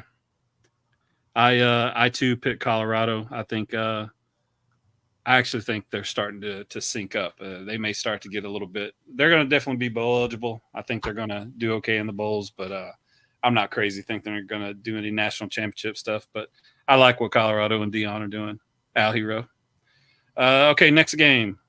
Kentucky Wildcat versus Vanderbilt Commodores. Fucking dick riders.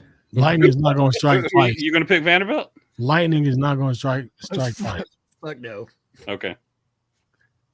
All right, I'll pick first. I got Kentucky because, like I said, I think the emotional getting up from beating them is not going to come to Commonwealth.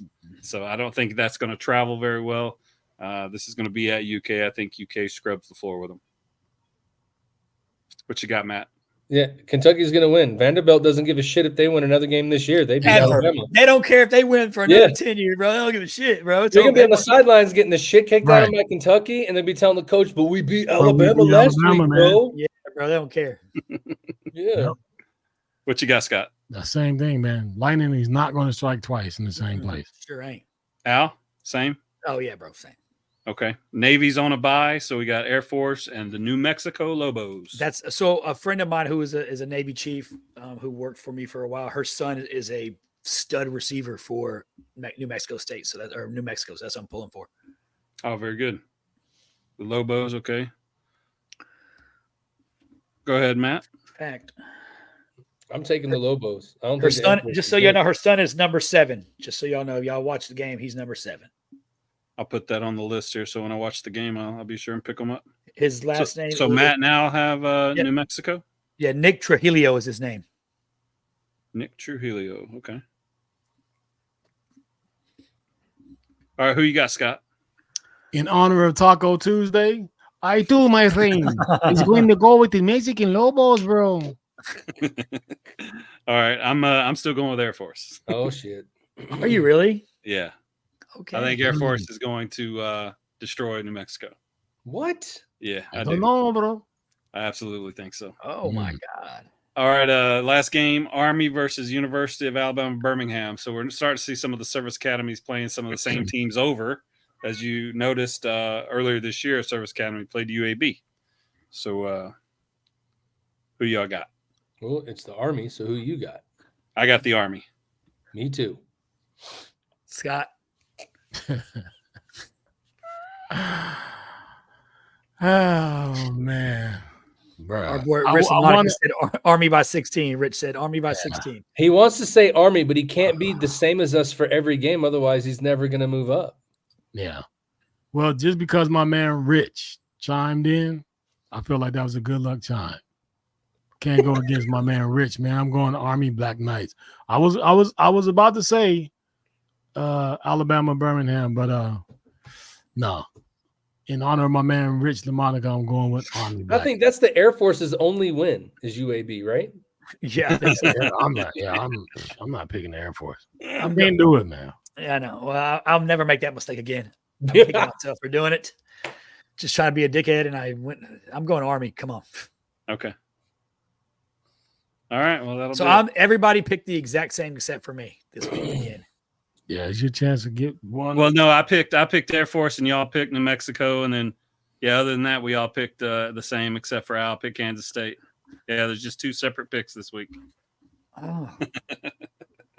Should be a good game. Man, you know what? I should pick Vanderbilt. This probably. Hey, you know what we're gonna do though? We're gonna put. Hey, depending on what that spread is, I might put some money on Vanderbilt. Right, put some money on it, guy. Why not? Hey, I might put down 100 to win 1,000. Bro, you ain't never lost. I should have done it last week, bro. Could have been crazy. I wouldn't even been on this podcast today. I'd have been out there fucking sniffing cocaine off of fucking meth addicts and shit out my neighborhood. Like, fuck it. Watering his grass naked. Yeah. Well, it's been fun, man. Chopping up with you guys like we do in the old school. You know what I mean? The old school fellas is back in action, duking it out like we do, duking it out about Dion, duking it out about Nick Saban. You know how we do. But we still love each other. We still brothers at the end of the day. Doesn't change anything. That's what healthy relationships are all about. I love you, my brother. We kind of twinning up a little bit on the beard thing. But, you know, we got some stuff in common. But it's still all good. It's been really nice today having the chat in the party with us. A lot of communication with the chat. I love that.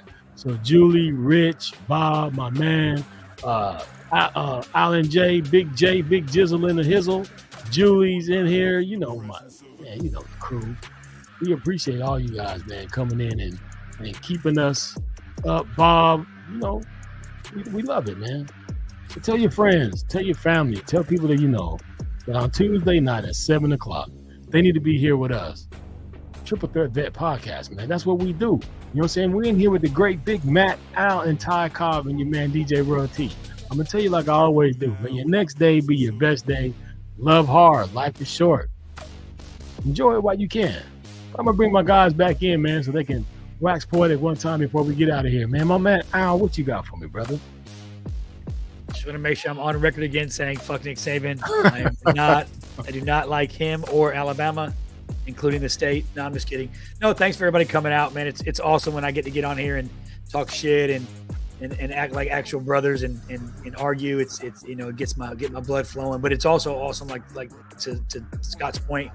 It doesn't mean shit, man. We're still family. We still got each other's back, and that's how we roll. That's what this veteran community is all about. So join in again and tune in next week. It should be a really, really good show. We've got an impressive guest coming on. So Tune in. Love everybody. Peace. Go. Well said.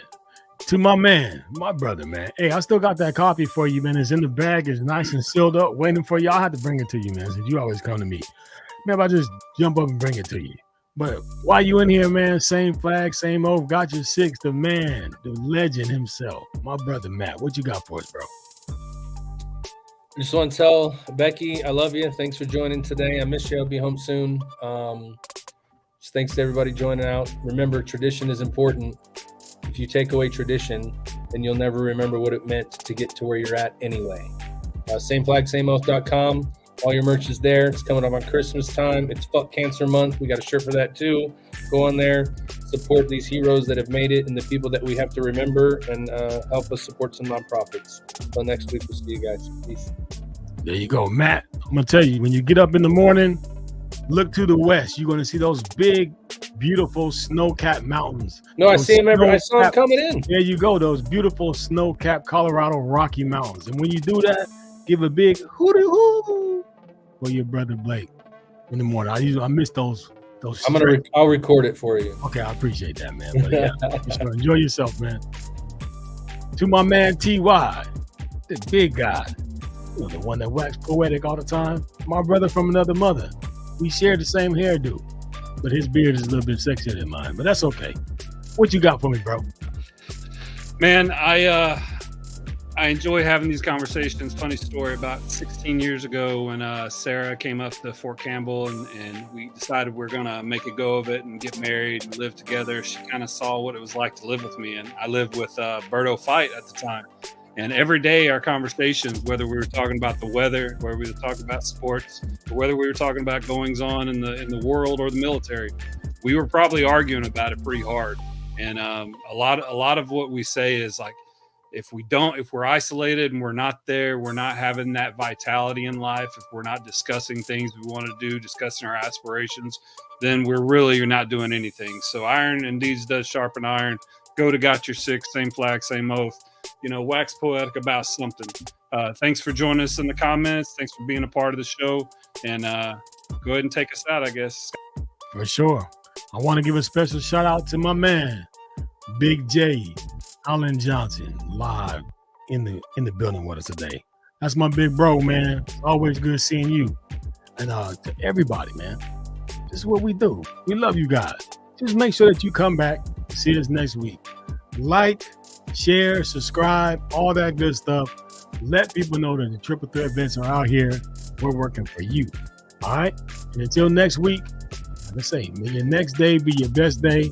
Do something special for yourself. Get out there, work out, eat something good, live life, love, and we will see you guys next Tuesday. Peace.